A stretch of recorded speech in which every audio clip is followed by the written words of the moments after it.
It's always enjoyable when you win games. So it's massive today that we get a win again, because the last game was not good enough. The result, I think, we create enough in the last game to have a different result, but we also give away enough to don't have the result we wanted. So today I think was a massive performance. The second half we improved better than the first half. We tried to reduce the distance between the first half, second half with them, and we didn't get a lot good chances, but I think the second half was better for us, and at the end, cool score one goal. Really happy with the points, but also with the performance.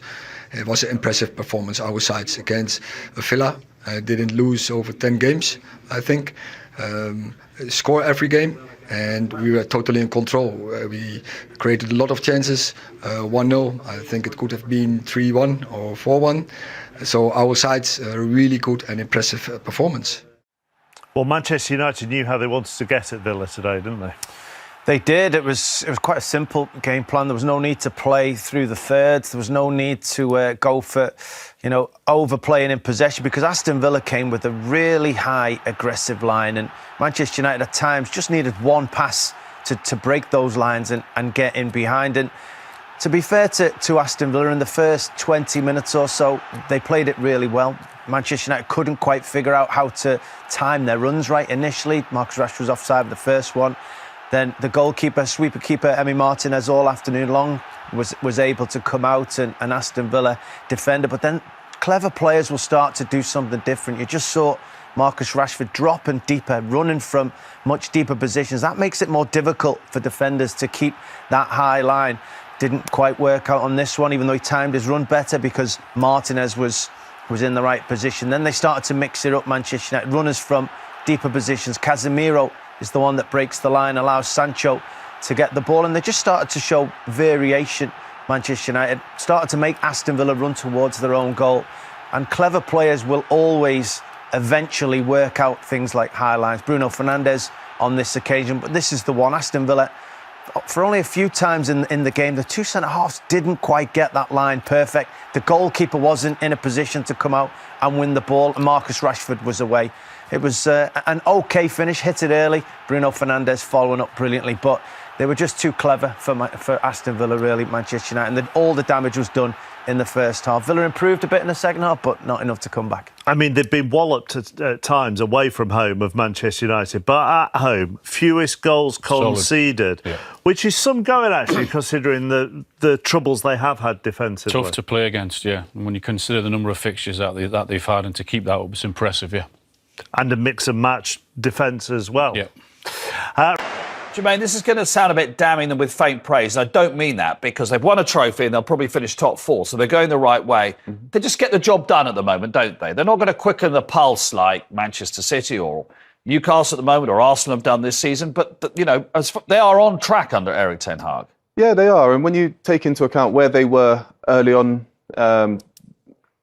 the last season and early on this season, and in August, yeah, you have to say they've done a wonderful job. It's not been exciting, it's not been fantastic, or you don't get, you're not sitting at the edge of your seat when you're watching them, but it's effective and it's getting the job done. But it's getting it done with the personnel that he's currently got. Yeah. So Erik ten Hag's going to want to clear out a lot of players, send a few out on loan, and bring in his own players, and then we'll start seeing the type of football that he wants to play, which will be something similar to what Manchester City or Liverpool or somebody, that type of team will play.